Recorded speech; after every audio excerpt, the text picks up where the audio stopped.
ठीक, इस वीडियो में अपन लोग देखेंगे भाई Gauss theorem and it's applications. ठीक, तो सबसे पहले गॉस थ्योरम क्या बोलता है? Electric flux crossing through a surface, crossing through a surface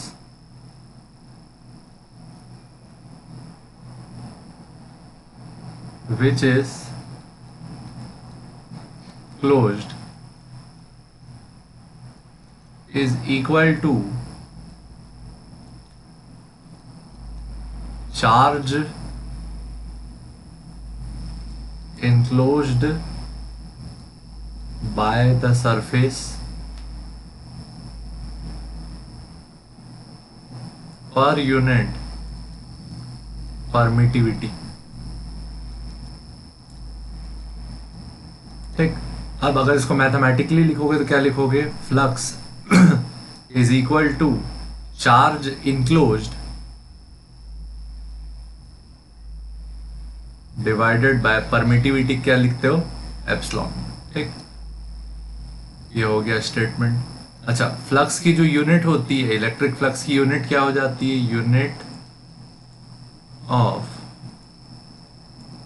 electric flux क्या हो जाती है? फ्लक्स का फॉर्मूला होता है ई डॉट एस। ठीक, ई की यूनिट होती है न्यूटन पर कूलम और एरिया की यूनिट होती है मीटर स्क्वायर। तो फ्लक्स की यूनिट क्या होती है? न्यूटन मीटर स्क्वायर पर कूलम। ठीक, और ये फॉर्मूला भी याद रखेंगे, ई डॉट एस। ई डॉट एस में ई क्या है? इलेक्ट्रिक फील्ड वेक्टर, और एस क्या है? Area vector of the surface. क्या है? Area vector of the surface. अच्छा, एक बात याद रखेंगे कि कोई भी, मान लो ये प्लेन है, तो ये इसका एरिया होगा, जो ये शेडेड पोर्शन होगा, तो इसका जो एरिया वेक्टर होता है वो इसके क्या होता है? परपेंडिकुलर। ठीक, area vector is perpendicular to the surface. ठीक, और ई डॉट एस ये अपना फॉर्मूला है। ठीक, अब इसका यूज करके अपन लोग क्या प्रूफ करके देंगे? Gauss theorem. ठीक, पहले यहां तक हो गया।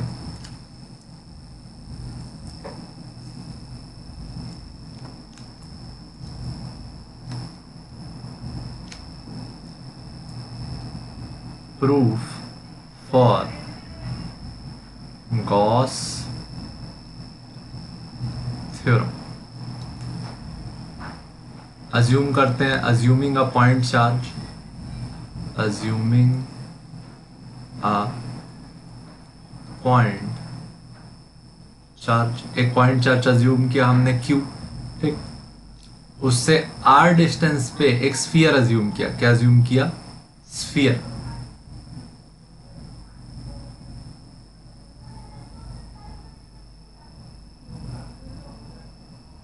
तब तक बड़ा करते जब तक उसके सेंटर पे ना आ जाए। ऑलमोस्ट देयर, थोड़ा सा। चल, ठीक, ये ऑलमोस्ट सेंटर पे मान लेते हैं। ये हो गया रेडियस। अब इससे जो इलेक्ट्रिक फील्ड लाइंस निकलेंगी वो इस स्फीयर को काटेंगी कैसे? परपेंडिकुलरली। कितने डिस्टेंस पे अपने को इस इलेक्ट्रिक फील्ड लाइन का वैल्यू चाहिए? Electric field line at a distance r due to a point charge. एक पॉइंट चार्ज के कारण r दूरी पे जो इलेक्ट्रिक फील्ड होती है वो क्या होती है? के क्यू बाय आर स्क्वायर। के क्यू बाय आर स्क्वायर, ये हो गया इलेक्ट्रिक फील्ड। उसके बाद area vector of sphere.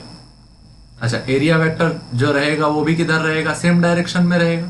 Same direction में रहने का कारण कि कोई भी रेडियस होता है, रेडियस वाली लाइन हमेशा किसी भी सर्कल को हमेशा 90 डिग्री पे कट करती है। तो इसका एरिया और इलेक्ट्रिक फील्ड के बीच में जो एंगल बनेगा वो क्या बनेगा? Theta equal to 0 degree. एक प्रॉपर्टी ये भी है। एरिया वेक्टर ऑफ स्फीयर लिखेंगे तो एस का वैल्यू क्या लिखेंगे? 4 पाई आर स्क्वायर, और थीटा का वैल्यू 0 डिग्री। ठीक, अब यहां फ्लक्स लिखते हैं। फ्लक्स का वैल्यू किसके बराबर लिखे थे हमने, ई डॉट एस। ई का वैल्यू क्या आया, K Q bye R square, ठीक। उसके बाद एस का वैल्यू क्या लिखे, 4 पाई आर स्क्वायर इंटू क्या लिखे, कॉस थीटा का वैल्यू 0। यहाँ आर स्क्वायर से आर स्क्वायर क्या हो गया, कैंसल। तो फाई का वैल्यू क्या आया, के क्यू इंटू 4 पाई। के का वैल्यू क्या, 1/4 pi epsilon not Q into क्या, 4 पाई। 4 पाई से 4 पाई क्या हो गया, कैंसल। तो यहाँ से फ्लक्स का वैल्यू हमको निकल के मिला क्यू अपॉन एप्सिलॉन नॉट, जो हमने स्टेटमेंट दिया था किसमें, गॉस थ्योरम में। गॉस थ्योरम ऑफ इलेक्ट्रोस्टैटिक्स, ठीक। ये हो गया इसका प्रूफ। अब प्रूफ के बाद बात आती है इसके एप्लीकेशन की। किसकी बात आती है, एप्लीकेशन ऑफ गॉस थ्योरम। अब तुम बात करोगे एप्लीकेशन ऑफ गॉस थ्योरम की, तो एप्लीकेशन होगा in calculation of electric field में। गॉस थ्योरम का एप्लीकेशन होगा कहां, कैलकुलेशन ऑफ इलेक्ट्रिक फील्ड में। पहला, electric field due to, point card निकाल लिए, ड्यू टू लाइन चार्ज, ठीक। अपने पास अगर एक चार्ज है जिसको हमने डिस्ट्रीब्यूट किया है किसमें, एक लाइन में, तो इसके कारण हम लोग इलेक्ट्रिक फील्ड निकालेंगे कितने डिस्टेंस पे, आर डिस्टेंस पे, ठीक। आर डिस्टेंस पे इलेक्ट्रिक फील्ड निकालनी होगी, तब अपन इसका यूज करेंगे। अच्छा, जब भी लाइन चार्ज में आपको चार्ज दिया जाएगा तो कभी भी चार्ज के फॉर्म में नहीं दिया जाएगा, हमेशा किस फॉर्म में दिया जाएगा, लैम्डा। लैम्डा को अपन लोग क्या बोलते हैं, चार्ज पर यूनिट लेंथ या फिर लीनियर चार्ज डेंसिटी, ठीक। तो इस लाइन चार्ज की लीनियर चार्ज डेंसिटी कितनी रही होगी, लैम्डा, ठीक। तो अपने को इसके लिए क्या निकालना है, इलेक्ट्रिक फील्ड कितने डिस्टेंस पे, आर डिस्टेंस पे। तो इस आर डिस्टेंस पे अपन लोग यहां पे क्या अज्यूम करेंगे, एक सिलेंडर। क्या अज्यूम करेंगे, एक सिलेंडर। ये बन गया अपना क्या, सिलेंडर। लेट्स से इस सिलेंडर की जो लेंथ है वो कितनी है, एल। इस सिलेंडर की लेंथ कितनी है, एल। और अपन ये जानते हैं कि एक लाइन चार्ज के कारण जो इलेक्ट्रिक फील्ड लाइंस होती है वो किधर होती है, रेडियली आउटवर्ड्स, ठीक। इस तरीके से आउटवर्ड डायरेक्शन में लाइंस रहेंगी। तो यहां पे जो फ्लक्स बनेगा वो इस सिलेंडर की 3 सरफेसेस में केवल और केवल एक ही सरफेस में बनेगा। ये हो गया सरफेस 1, ऊपर का सर्कल सरफेस 1। ये हो गया curved surface,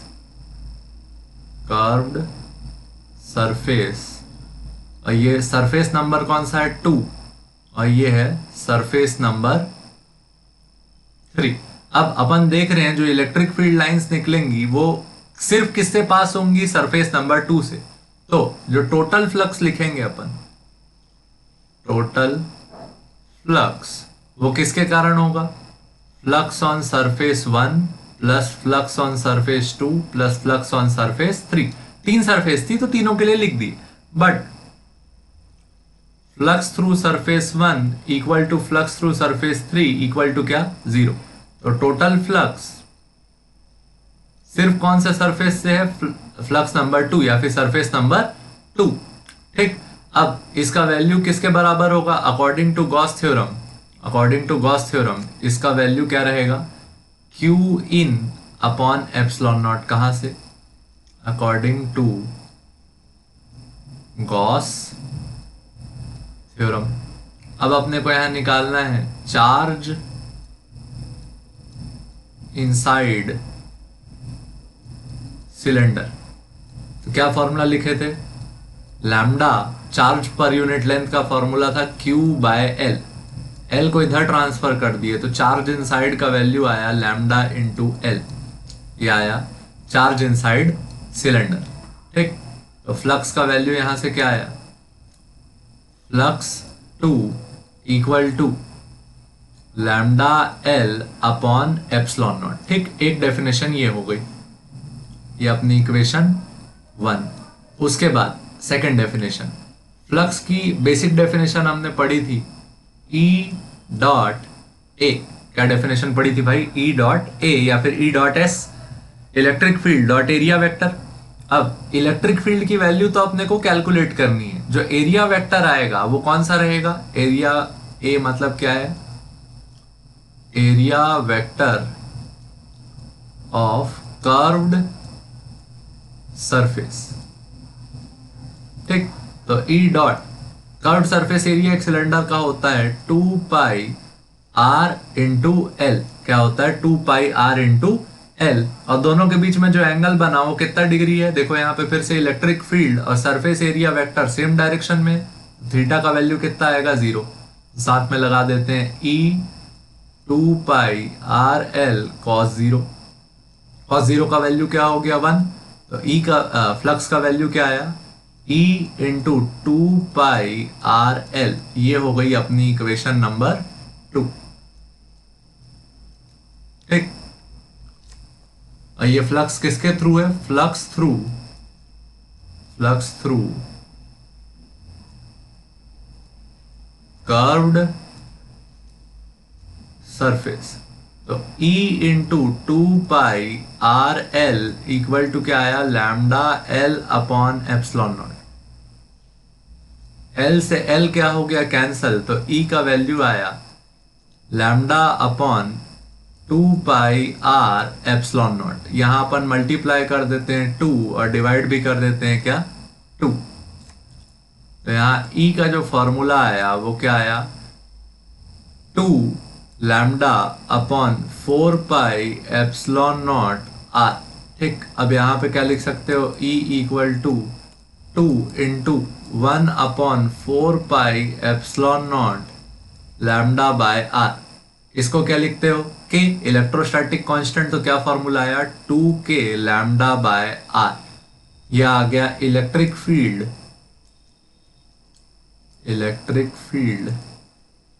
due to a line charge.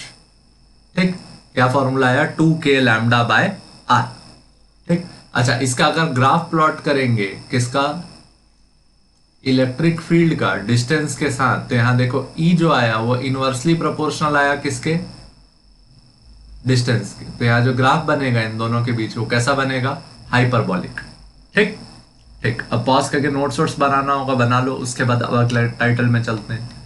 अगला हेडिंग है अपना कैलकुलेशन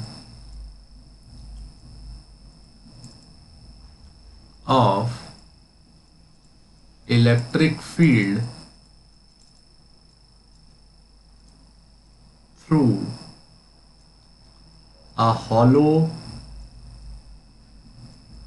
स्फीयर। ठीक, ये बना अपना हॉलो स्फीयर है और ये कैसा है, कंडक्टिंग। कैसे नेचर का है, कंडक्टिंग, लेट से कंडक्टिंग नेचर का स्फीयर है।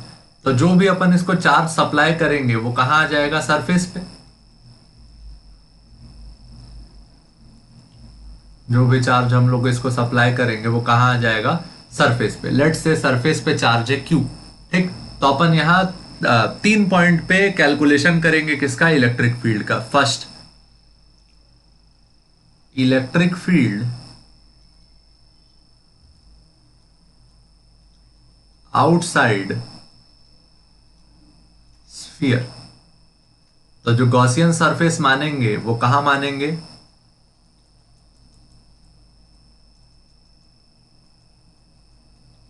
स्फीयर के बाहर। और कैसे शेप का माना? स्फेरिकल शेप का। ठीक, ये अपना क्या है? इमेजिनरी गॉसियन सरफेस जिसका रेडियस कितना है? Small R. और ये जो स्फीयर है इसका रेडियस क्या है? Capital R. ठीक, तो यहां पे अपन फिर से लिखेंगे according to Gauss theorem, according to Gauss theorem flux through the surface is equal to Q upon epsilon naught. पहला स्टेटमेंट तो ये हो गया। टोटल चार्ज कितना था? क्यू। उसके बाद according to definition of electric flux, electric flux phi equal to, second definition क्या आएगा? E dot S. ठीक, अब देखो इसका सरफेस एरिया वेक्टर फिर बाहर की तरफ होगा और इलेक्ट्रिक फील्ड वेक्टर भी किधर होगा? बाहर की तरफ। तो दोनों के बीच में जो एंगल बनेगा वो कितना बनेगा? 0। तो क्या बना? E S cos 0। तो ये ओपन हो कितना आया? E into S equal to क्या आया? 5। अच्छा, एस का वैल्यू क्या होगा? E into 4 pi R square. E into 4 pi R square equal to क्या आया? 5। ठीक, 4 पाई आर स्क्वायर क्यों लिए? क्योंकि गॉसियन सरफेस का जो स्फीयर का रेडियस है वो क्या है? Small R. ये हो गया अपना इक्वेशन नंबर 2। इक्वेशन 1 को बराबर कर देते हैं किसके? इक्वेशन 2 के। तो क्या आया? Q upon epsilon naught equal to E into 4 pi R square.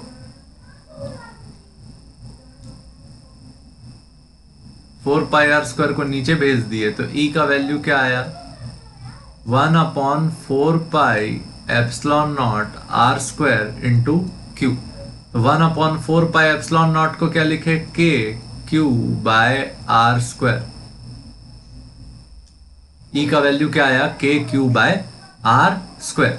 ठीक, आउटसाइड वही फॉर्मूला आता है।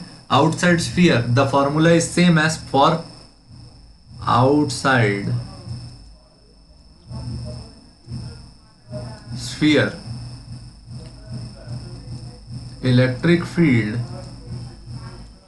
is same as point charge। ठीक, उसके बाद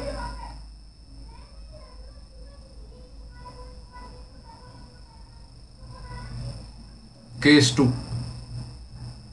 इस बार जो अपना गॉसियन सरफेस है वो हमने कहा लिया? स्फीयर के अंदर। ठीक, केस 2 गॉसियन सरफेस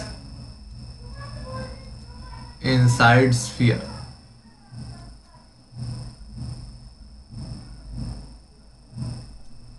तो ये हमारा सरफेस है, इसके अंदर इस बार हमने लिया क्या? गॉसियन स्फीयर, जिसका रेडियस कितना ले लिए? आर। ठीक, तो फ्लक्स का फॉर्मूला क्या आता?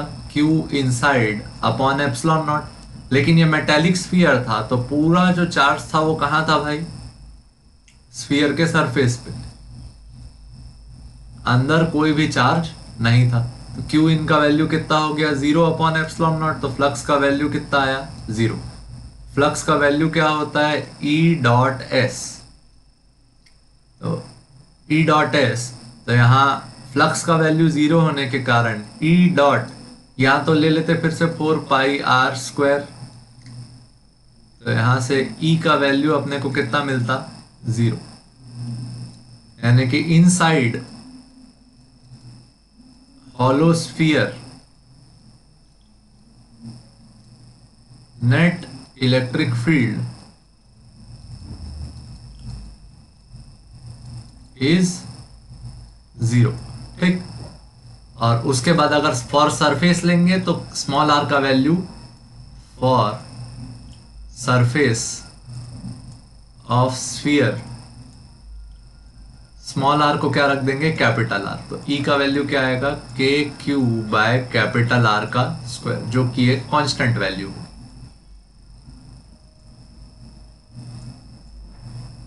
ठीक। तो यहाँ पे 3 केस बनते हैं। पहला केस इनसाइड, तो जब तक R less than capital R था तब तक इलेक्ट्रिक फील्ड 0 थी।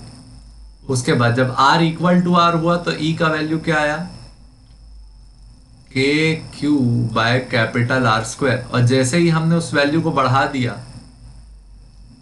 तो E इक्वल टू क्या आया, K Q upon small r square, जब R ग्रेटर देन क्या हो गया, कैपिटल R। और ये मैक्सिमम वैल्यू है जब R इक्वल टू क्या है, कैपिटल R। ठीक। तो ये हो गया केस नंबर 2, इलेक्ट्रिक फील्ड किसके लिए, एक होलो स्फीयर के लिए, जो कैसे नेचर का था, कंडक्टिंग। के Q by small r square, इसलिए ये भी क्या बना, हाइपरबोलिक बना। E इनवर्सली प्रोपोर्शनल है क्या, R स्क्वायर के, कब, R greater than capital R के लिए। ठीक। इसके बाद तीसरा केस,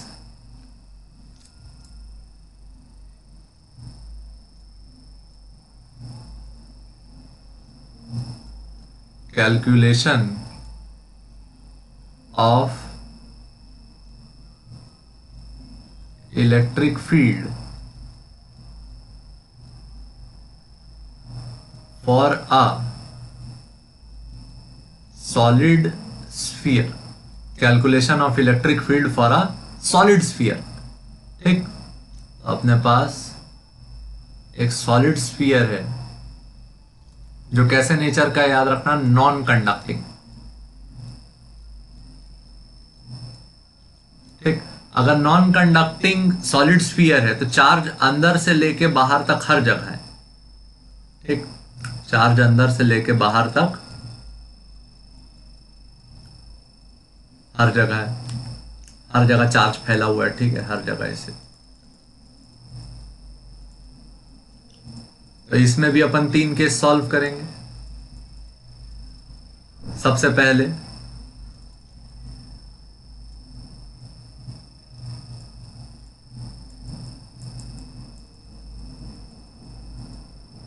सेंटर से कितने डिस्टेंस पे आ जाएंगे, R। कितने डिस्टेंस पे आ जाएंगे, R।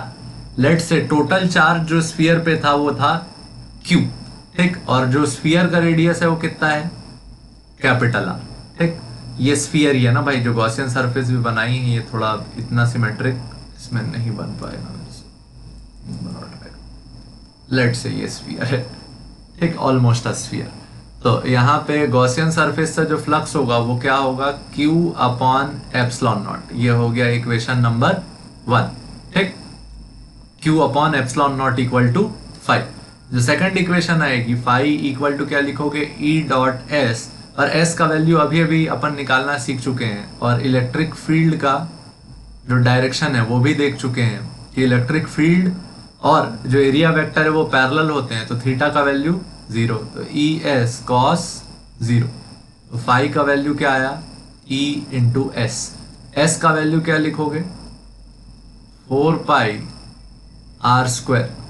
तो फाई का वैल्यू आया E into 4 pi R square. ये हो गया इक्वेशन नंबर 2। इक्वेशन नंबर 1 और इक्वेशन नंबर 2 को बराबर कर देंगे। तो Q अपॉन एप्सिलॉन नॉट का जो वैल्यू आया वो क्या आया, E into 4 pi R square. इसको नीचे ट्रांसफर कर दिए तो E का वैल्यू क्या आया, Q upon 4 pi R square epsilon naught. तो E का फॉर्मूला क्या आया, 1 upon 4 pi epsilon naught Q by R square. तो E का वैल्यू क्या हो गया, K Q by R square. यहां आउटसाइड तो सेम फॉर्मूला है। ठीक। Outside electric field is same as for point charge. Electric field is same as for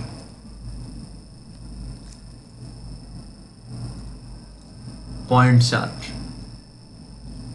अब सेकंड केस में इनसाइड जाएंगे स्फीयर के, तो इनसाइड जाएंगे तो अपन सिर्फ कहां तक गए, यहां तक गए, R तक। तो इस बार गॉसियन सरफेस यहां अंदर मानी, ये हो गई हमारी गॉसियन सरफेस। अब यहां पे एक झोल है कि चार्ज पूरे अंदर से लेके बाहर तक था, तो हमारी गॉसियन सरफेस के अंदर कंप्लीट चार्ज नहीं आ रहा है, तो अपने कैलकुलेट करना पड़ेगा यहां charge inside Gaussian surface. Gaussian surface के अंदर चार्ज कैलकुलेट करेंगे तो ये कितना आएगा, charge density into volume of Gaussian surface. अब चार्ज डेंसिटी का फॉर्मूला देखो, यहां पे क्या लगेगा, चार्ज वॉल्यूम में डिवाइडेड है तो यहां क्या पढ़ेंगे, वॉल्यूम चार्ज डेंसिटी, जिसको हम लोग किससे डिफाइन करते थे, रो से। इसका वैल्यू क्या होता था, चार्ज बाय वॉल्यूम। ठीक, तो चार्ज बाय टोटल वॉल्यूम, तो क्यू बाय टोटल वॉल्यूम क्या होगा, 4/3 पाई। जो स्फीयर का रेडियस था वो कितना था, कैपिटल आर, तो कैपिटल आर क्यूब। तो ये क्या आया, Q in is equal to total charge upon 4/3 pi capital R cube into volume of Gaussian surface, ये भी एक स्फीयर है, 4/3 पाई स्मॉल आर का क्यूब। 4/3 पाई 4/3 पाई क्या हो गया, कैंसल। तो इन साइड चार्ज का वैल्यू क्या आया, Q small R cube upon capital R cube. ये आ गया चार्ज इनसाइड गॉसियन सरफेस। ठीक, जैसे ही अपने पास चार्ज इनसाइड गॉसियन सरफेस आ गया, अब यहां पे लगा सकते हैं क्या, flux equal to charge inside upon epsilon naught. तो क्या वैल्यू आया, Q R cube by capital R cube into क्या, एप्सिलॉन नॉट। ये आ गया फ्लक्स, ये हो गया इक्वेशन नंबर 1। ठीक, Q R cube by capital R cube into epsilon not. अब सेकंड, एक गॉस थ्योरम से इक्वेशन लिखते हैं कि इलेक्ट्रिक फील्ड से लिखते हैं, ई डॉट एस। अभी फिर से देखे थे कि एंगल जीरो ही रहता है, तो ई एस कॉस जीरो। तो फाई का वैल्यू क्या आया, ई एस।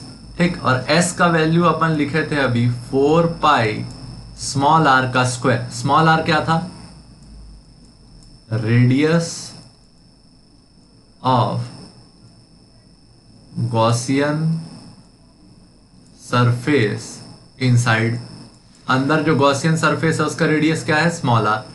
तो फाई का वैल्यू क्या आया, E into 4 pi R square. ये हो गया इक्वेशन नंबर